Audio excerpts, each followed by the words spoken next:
Good morning, good evening, good afternoon, Earthlings. We meet again. It's been a few days. We have been extremely busy here. I've got lots of work done on the boat, and I will be doing a video updating. So the videos are going to be a little bit more few and far between. Right, let's get straight down to the Jamaican thing and Meghan's dress, which I thought was very nice. Well, quite plain, very safe, especially for her. No, not a loo roll in sight.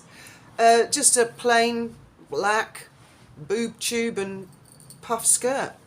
Maybe a little overdressed. Not sure I would dress like that to go to the cinema. In fact, once Graham dared me to go to Aldi in a corset with a crinoline and a big skirt. Do me a favour, I might as well dress up as little Bo Peep and go down Main Street, Gibraltar. Well, I mean, each to their own. If she wanted to wear a ball gown to go to I suppose it was a premiere, wasn't it? And I haven't sort of mentioned it because it's a nothing, who cares? There seems to be a cycle packed in a car park. They're both doing that now. Or a sports event, or a concert, or going to see a movie, you know? I mean, all of us can do that. We could buy tickets. Not sure we'd all dress in the same way, but that's, I suppose, what makes us all individuals in life. So nothing really to report there. But this morning I see an article which is, again, a puff piece. A fairly harmless one. I'll put a link in the description.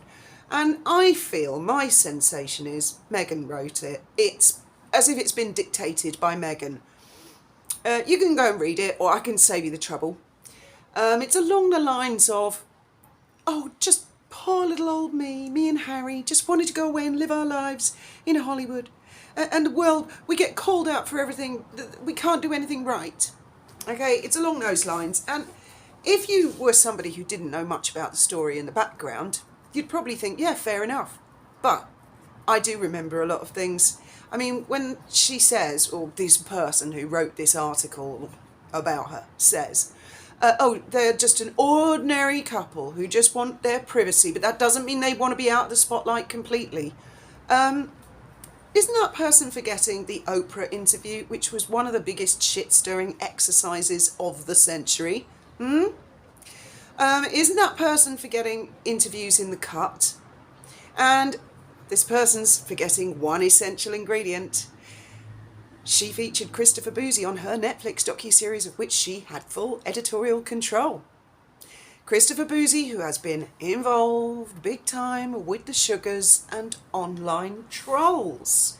And yes, those headlines are coming. They are coming. They're unavoidable.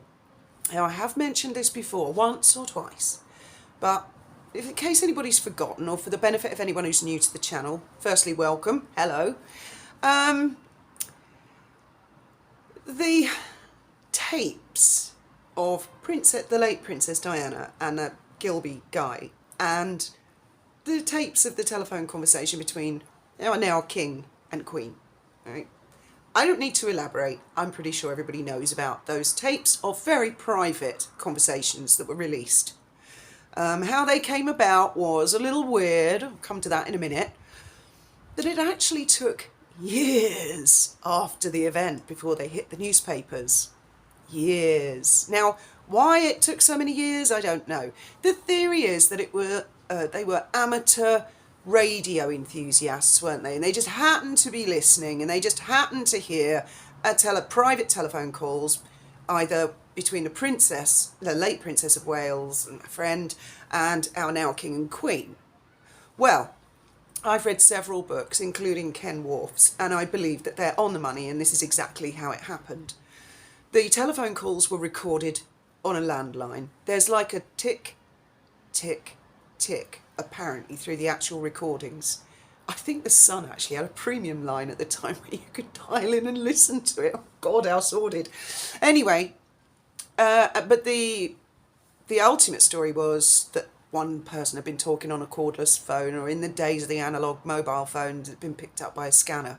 But the tick, tick, tick is what gives it away, that it was actually a landline tap that was then most likely transmitted by whoever, Secret Services, for a long period of time, several years until finally a radio enthusiast actually heard it. And not only that, it's one with no scruples who phoned the newspapers and told them all about it.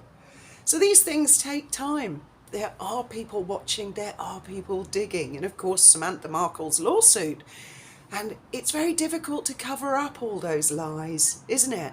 And there will be a money trail. There are people out there that actively receive money from, let's say, Sarah Data and the Sussex Squad. Let's call it that, shall we? So Sarah Data's out there paying people to troll and do shit.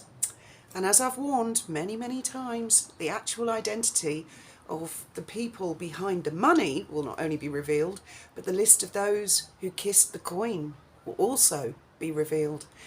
So on my tea breaks, I've been looking up various stories of people who've been caught out doing this sort of thing in the past, and I've noticed a pattern. What happens is when they have their anonymity and they're doing whatever, they're all big and bold. But once that's stripped away and they come out into the open, invariably, I think without exception so far, they burst into tears, beg forgiveness, say how terribly sorry they are, and try and pull a pity card. Pity, pity. Well, I'm not sure that's going to work. So little old me just wanted to go and live a life of privacy on a red carpet in Hollywood. I mean, I never understood actually when they said they were going to leave the royal family to get away from the British press.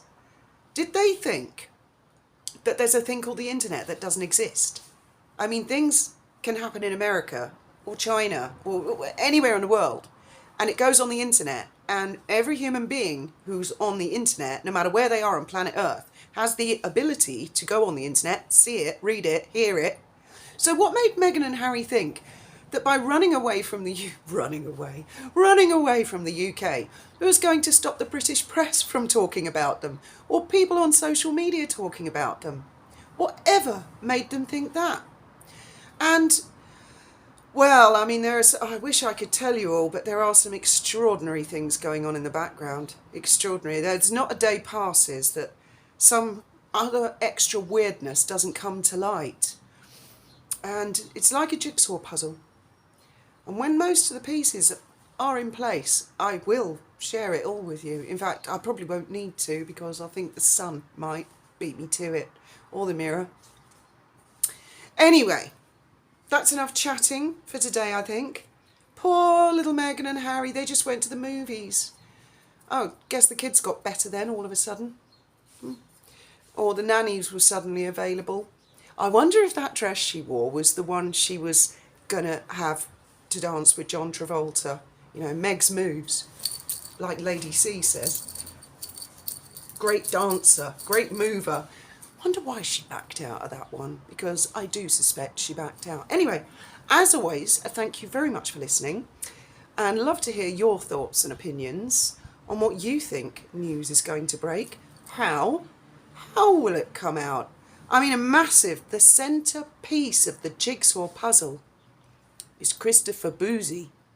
Christopher Boozy starred on Harry and Meghan's Archwell Productions Netflix docu-series, of which they had final say, full editorial control, and even if they were lazy and didn't make it to the cutting room to give the yay or nay, on their heads it be, I'm afraid, and that has gone down in history.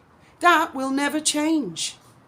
Interesting times we live in, as always.